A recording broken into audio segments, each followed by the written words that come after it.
You're probably watching this video because you're disappointed with your husband and you're thinking, someone give me the answer. What am I supposed to do here?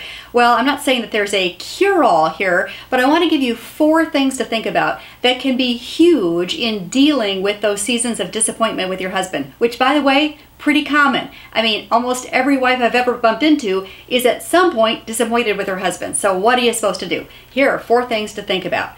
First of all, does he know what you expect from him?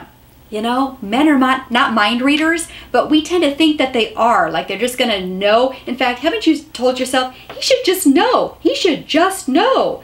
Well, he doesn't know necessarily what you expect, what you want, what you desire. Maybe you need to communicate that to him if you haven't really done so clearly. So think about the most important needs, desires, wants, and clearly communicate those to your husband. Maybe he just didn't quite know. Okay, secondly, and don't roll your eyeballs at this suggestion because it really is transformational. Be grateful for what is right. We tend to always focus on what is wrong with our husbands instead of what is right. I know it's the case for you because it's the case for me and virtually every other wife I've bumped into. We tend to focus on, if he would just fix this. Well, let's be grateful for what's right. Does your husband go to work? You know, some husbands don't. You could be grateful for that. Does he occasionally help around the house? You could be grateful for that because some husbands refuse to lift a finger. Does he sometimes play with the kids? Well, some husbands don't do that. Do you see what I mean? Does he not do illegal drugs? Well, some husbands break their wife's heart by doing illegal drugs. See what I mean? This is the essence of Philippians 4:8, which says, whatever is right, whatever is true, whatever is noble, etc., etc. Think about such things. So be grateful for what is right. Okay, third point.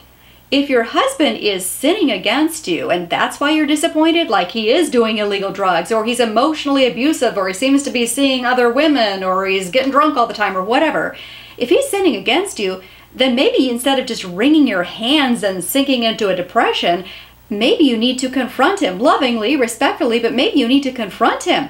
And maybe you even need to do an intervention. Maybe you need to ask to see the pastor or whatever. That's the essence of Jesus' instructions to us in Matthew 18, verses 15 through 17. Look that up for yourself. Again, it's Jesus' instructions to us if someone is sinning against us. But the 4th point is key. Pray. Pray for your husband. And don't give up praying, because prayer can do the impossible. Prayer can move mountains. It is prayer without ceasing that we need to engage in. In fact, that reminds me of Luke 18, verse 1. It's a parable that Jesus was telling, and he says he was telling the parable so that they would always pray and never give up. That's good instructions for us, too.